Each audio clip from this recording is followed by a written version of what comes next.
இந்த செய்தியை உங்களுக்காக வழங்குவது அருண் மசாலா. 1983 ஆண்டிலிருந்து தரத்துடன் தன்மை மாறாத அறுசுவை சமையலுக்கான அருண் மசாலா.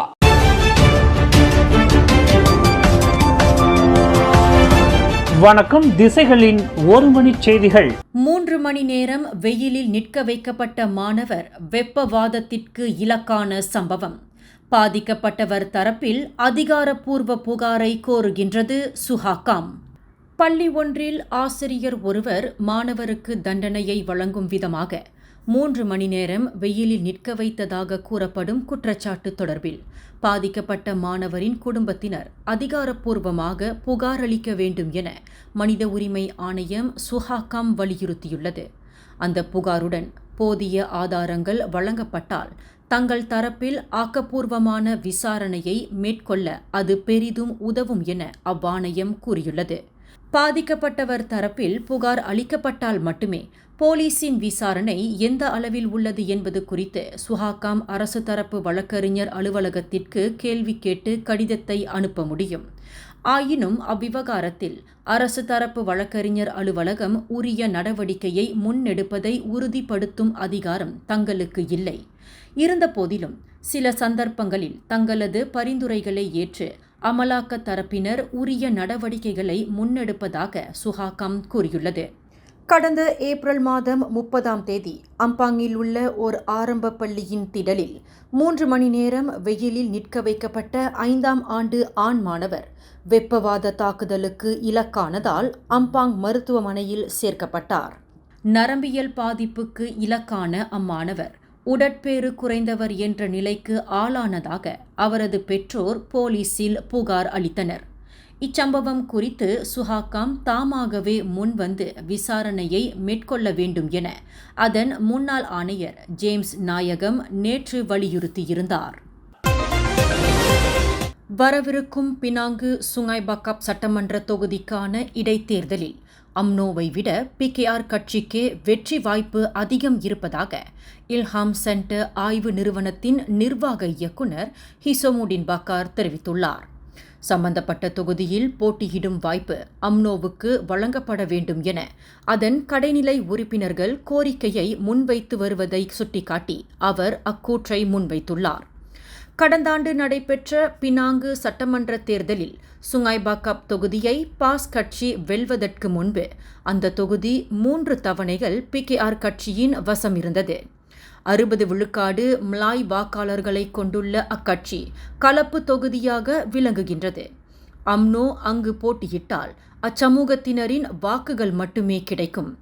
ஆனால் PKR கட்சி போட்டியிட்டால் மலாய்க்காரர்கள் மட்டுமின்றி இந்தியர்கள் சீனர்களின் வாக்குகளை பெற முடியும். அதனை நன்கு உணர்ந்துள்ள பினாங்கு அம்னோ அத்தொகுதியில் PKR கட்சி போட்டியிடுவதற்கு வழிவிட்டுள்ளதோடு மாநில ஒற்றுமை அரசாங்கத்தில் ஏற்படவிருக்கும் பிளவையும் நல்ல முறையில் தவிர்த்திருப்பதாக ஹிசோமுடின் பக்கார் குறிப்பிட்டார். ஜொஹோர் மூவார் நாடாளுமன்ற தொகுதிக்கு நிதி ஒதுக்கீடு வழங்கப்படாததற்கு ஒற்றுமை அரசாங்கத்தின் பழிவாங்கும் அரசியலே காரணம் என அதன் உறுப்பினர் ஷேட் சாடிக் ஷேட் அப்துல் ரஹ்மான் முன்வைத்துள்ள குற்றச்சாட்டை துணை பிரதமர் டத்தோசரி ஃபடிலா யூசுப் திட்டவட்டமாக மறுத்தார். இவ்வாண்டு மட்டுமே மூவார் நாடாளுமன்ற தொகுதியில் குறைந்தது 60 திட்டங்களையும் நிகழ்ச்சிகளையும் மேற்கொள்வதற்கு அரசாங்கம் 2.7 மில்லியன் வெள்ளியை அங்கீகரித்துள்ளதாக அவர் கூறினார். அவற்றில் பள்ளி வாசல்களை சீரமைக்க 741,000 வெள்ளி மதிப்பை உட்படுத்திய 9 திட்டங்களும் 800,000 வெள்ளி மதிப்பிலான மக்கள் நலன் சார்ந்த 18 திட்டங்களும் அடங்கும். மூவார் நாடாளுமன்ற தொகுதியை ஒற்றுமை அரசாங்கம் புறக்கணிக்கவில்லை என்பதற்கு அவைகளே போதுமான ஆதாரங்களாக உள்ளதாக ஃபடிலா யூசுப் கூறினார். மூவார் தொகுதிக்கான ஒதுக்கீடு குறித்து இருமுறை ஃபடிலா யூசுப்புடன் பேச்சுக்களை தாம் நடத்திய பின்னரும் இதுவரையில் தனது தொகுதிக்கு நிதி ஒதுக்கீடு அங்கீகரிக்கப்படவில்லை என ஷேட் சாடிக் கடந்த ஞாயிற்றுக்கிழமை கூற்று வெளியிட்டிருந்தார். நங்கேரி சட்டமன்ற உறுப்பினர் முகமது அசீஸ் அபு நயீமின் நிலை குறித்து முடிவெடுப்பதற்கு முன்பு பர்சத்து கட்சியிடம் இருந்து அதிகாரப்பூர்வ கடிதத்திற்கு தமது தரப்பு காத்திருப்பதாக கிளாந்தான் சட்டமன்ற தலைவர் முகமது அமர் அப்துல்லா தெரிவித்துள்ளார். அக்கடிதம் பெறப்படும் வரையில் முகமது அசீஸ் சட்டமன்ற உறுப்பினராக அவரது கடமையை தொடர்வார் என முகமது அமர் அப்துல்லா கூறினார்.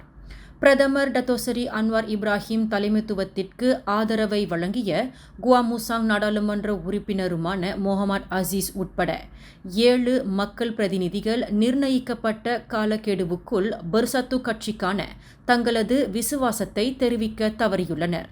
அதனையடுத்து கட்சியில் அவர்கள் அனைவரது உறுப்பினர் தகுதியும் பறிபோனதாக கூறியிருந்த பெர்சத்துவின் இளைஞர் பகுதியான அர்மாடா தலைவர் வான் அஹ்மத் ஃபைசால் வான் அஹ்மத் கமால் சம்பந்தப்பட்ட மக்கள் பிரதிநிதிகளின் தொகுதிகள் காலியானதாக அறிவிக்கும்படி வரக்கூடிய நாடாளுமன்ற கூட்டத்தொடரில் மக்களவைத் தலைவர் தான்ஸ்ரீ ஜொஹாரி அப்துல்லிடம் வலியுறுத்தப்படும் என கூறியிருந்தார்.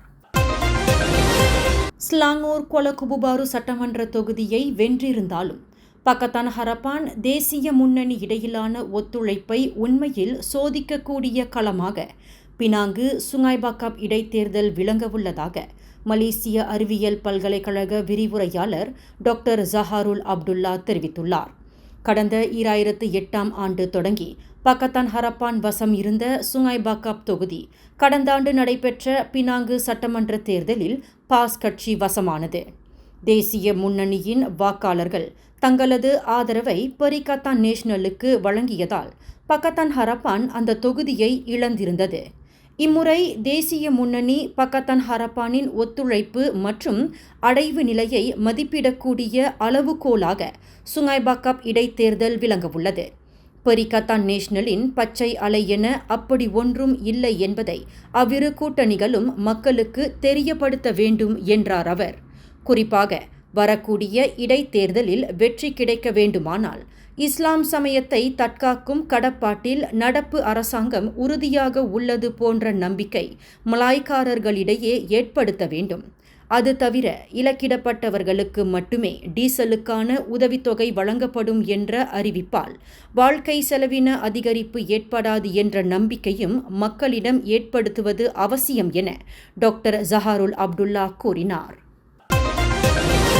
Grand Indian wedding expo June 7ஆம் தேதி முதல் 9ஆம் தேதி வரை காலை 11 முதல் இரவு 10 வரை ஷா அலாம் IDCC மண்டபத்தில் நடைபெறவுள்ளது. ப்ரீ வெட்டிங், போட்டோகிராபி, வீடியோகிராபி, டேக்கோ, கேட்டரிங் போன்ற திருமண சேவைகளுக்கு வெட்டிங் ஃபீவர் ஏற்பாட்டில் கிராண்ட் இந்தியன் வெட்டிங் எக்ஸ்போ.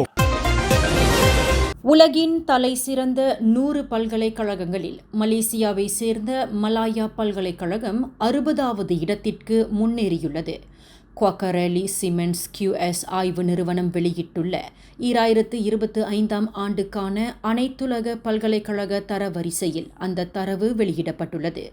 கடந்த ஆண்டு அதே ஆய்வில் மலாயா பல்கலைக்கழகம் 65வது இடத்தில் இருந்தது. வேலைவாய்ப்புகள், கல்வி புலங்களின் அதிகரிப்பு, அனைத்துலக மாணவர்களின் எண்ணிக்கையில் உயர்வு ஆகியவற்றின் அடிப்படையில் மலாயா பல்கலைக்கழகம் அந்த உயர்வை பெற்றுள்ளது. சம்பந்தப்பட்ட தரவில் மலேசியாவை சேர்ந்த 28 உயர்கல்வி கழகங்கள் உயரிய நிலையை பெற்றுள்ளன. ஸ்லாங்கூர் சர்டாங்கில் நேற்று முன்தினம் சர்டாங் போலீஸ் நிலையத்தின் வேலியின் மீது பூந்தொட்டியை வீசியதாக சந்தேகிக்கப்படும் 2 பதின்ம வயது பையன்களை போலீஸ் கைது செய்துள்ளது. 17 வயதுடைய அவ்விருவரும் நேற்று மாலை மணி 4 அளவில் செரிகம்பாங்கானில் உள்ள தமான் சர்டாங் ஜெயாவில் கைது செய்யப்பட்டதாக சர்டாங் மாவட்ட போலீஸ் தலைவர் அசிஸ்டன்ட் கமிஷனர் AA அன்பழகன் தெரிவித்தார். அவ்விருவரில் ஒருவர் மாணவர், மற்றொருவர் வேலை ஏதும் செய்யவில்லை. பூந்தொட்டியை வீசி சதிநாச வேலையில் ஈடுபட்டதற்கான காரணத்தை கண்டறிய அவ்விருவரும் தடுப்பு காவலிடப்பட்டு விசாரிக்கப்படுவார்கள் என அன்பழகன் கூறினார். தலைக்கவசங்களை அணியாததை போலீஸ் உறுப்பினர் ஒருவர் கண்டித்ததால் அதிருப்திக்குள்ளான அவ்விருவரும் சம்பந்தப்பட்ட போலீஸ் நிலையத்தில் இருந்த பூந்தொட்டிகளை தூக்கி எறிந்ததாக கூறப்படுகின்றது. ஆட்டிசம் குறைபாடுடைய சிறுவன் ஜெயின் ராயன் அப்துல் மட்டின் கொலை செய்யப்பட்ட விவகாரத்தில் தடுப்பு காவலிடப்பட்டுள்ள அவரது பெற்றோரை தாம் பிரதிநிதிக்க உள்ளதை அரசு தரப்பு முன்னாள் வழக்கறிஞர் ஃபாமி அப்துல் மொயின் உறுதிப்படுத்தியுள்ளார். ஜெயின் ராயனின் பெற்றோரை பிரதிநிதிப்பதிலிருந்து வழக்கறிஞர் மஹ்மூத் அப்துல் ஜுமாஅட் நேற்று விலகிக் கொண்டதை அடுத்து ஃபாமி அப்துல் மொயின் நியமிக்கப்பட்டுள்ளார். கடந்த ஆண்டு டிசம்பர் மாதம் 5ஆம் தேதி ஸ்லாங்கூர் டாமான்சாரா டாமாயில் உள்ள அடுக்ககத்திற்கு அருகாமையில் இருந்த கால்வாயில் சிறுவன் ஜெயின் ராயன் சடலமாக மீட்கப்பட்ட நிலையில் அது குறித்து விசாரணையை நடத்தி வந்த போலீஸ் கடந்த வெள்ளிக்கிழமை அவரது பெற்றோரை விசாரணைக்காக கைது செய்தது. இந்திய நாடாளுமன்ற தேர்தலில் பிரதமர் நரேந்திர மோடி தலைமையிலான பாஜகவின் தேசிய ஜனநாயக கூட்டணி 290க்கும் மேற்பட்ட இடங்களை கைப்பற்றி ஆட்சி அமைக்க தேவையான இடங்களை கொண்டுள்ளது. அதே நேரத்தில் INDIA கூட்டணியும் 230க்கும் மேற்பட்ட இடங்களை கைப்பற்றியிருக்கிறது. ஆட்சி அமைக்க 272 இடங்கள் தேவைப்படும் நிலையில் அரசமைக்க விரும்பினால் தேசிய ஜனநாயக கூட்டணியை உடைக்க வேண்டிய சூழலுக்கு காங்கிரஸ் தள்ளப்பட்டுள்ளது. தேசிய ஜனநாயக கூட்டணியில் அங்கம் வகிக்கும் சந்திரபாபு நாயுடுவின் தெலுங்கு தேசம், நிதிஷ்குமாரின் ஐக்கிய ஜனதா தளம் கட்சி மற்றும் யாருடனும் கூட்டணி அமைக்காத OSR காங்கிரஸ் ஆகிய கட்சிகள் 32 இடங்களில் வென்றுள்ளன. அக்கட்சிகளை தன் கூட்டணியில் இணைக்க காங்கிரஸ் முயற்சிக்கலாம் என கூறப்படுகின்றது. இதனிடையே தேசிய ஜனநாயக கூட்டணியினர் டெல்லியில் இன்று மாலை ஆலோசனையை மேற்கொள்ளவிருக்கின்றனர். இதில் கூட்டணி கட்சிகள் பாஜகவுக்கு வெளிப்படையாக ஆதரவு தெரிவித்துவிட்டால் மோடி மீண்டும் பிரதமராவதை காங்கிரஸால் தடுக்க முடியாது. இந்த செய்தியை உங்களுக்காக வழங்கியது அருண் மசாலா. 1983ஆம் ஆண்டிலிருந்து தரத்துடன் தன்மை மாறாத அறுசுவை சமையலுக்கு அருண் மசாலா. மேலும் செய்திகளை தெரிந்து கொள்ள கீழே இருக்கும் பெல் பட்டனை அழுத்துங்கள். உங்கள் மகிழ்ச்சியை வெளிப்படுத்த லைக் மற்றும் ஷேர் செய்யுங்கள். தொடர்ந்து திசைகளோடு இணைந்திருக்க சப்ஸ்கிரைப் செய்யுங்கள்.